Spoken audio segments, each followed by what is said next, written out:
જો તમારે તમારા પિતા સાથે બનતું નથી, તો આ સમસ્યા નિવારવાનો અવસર આવી પહોંચ્યો છે. પિતા અને પુત્ર વચ્ચે ન બનવું તે કંઈ આજકાલની વાત નથી. આવું તો છેક પૌરાણિક સમયથી બનતું આવ્યું છે. સૂર્ય પિતા છે અને શનિદેવ તેમના પુત્ર છે. સૂર્ય અને શનિ વચ્ચે પણ અનબન થઈ હતી અને બંને વચ્ચે બનતું નહોતું. મકર સંક્રાંતિના પવિત્ર દિવસે પિતા અને પુત્ર વચ્ચેના સંબંધો ફરીથી સારા થયા હતા, સુમધુર થઈ ગયા હતા. તો મકર સંક્રાંતિનો પાવન અવસર પિતા અને પુત્ર વચ્ચેના સંબંધો સુમધુર બનાવવાનો, સુધારવાનો અવસર છે.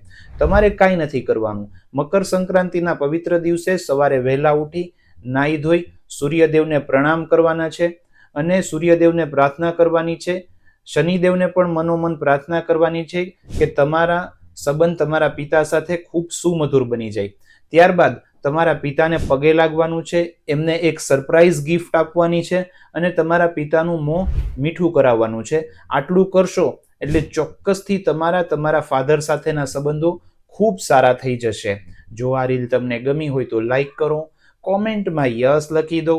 તમે કોઈ બીજા વિષય ઉપર રીલ ઈચ્છતા હો તો તે વિષય અમને કોમેન્ટમાં જણાવો.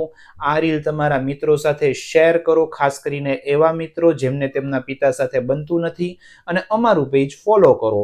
આભાર.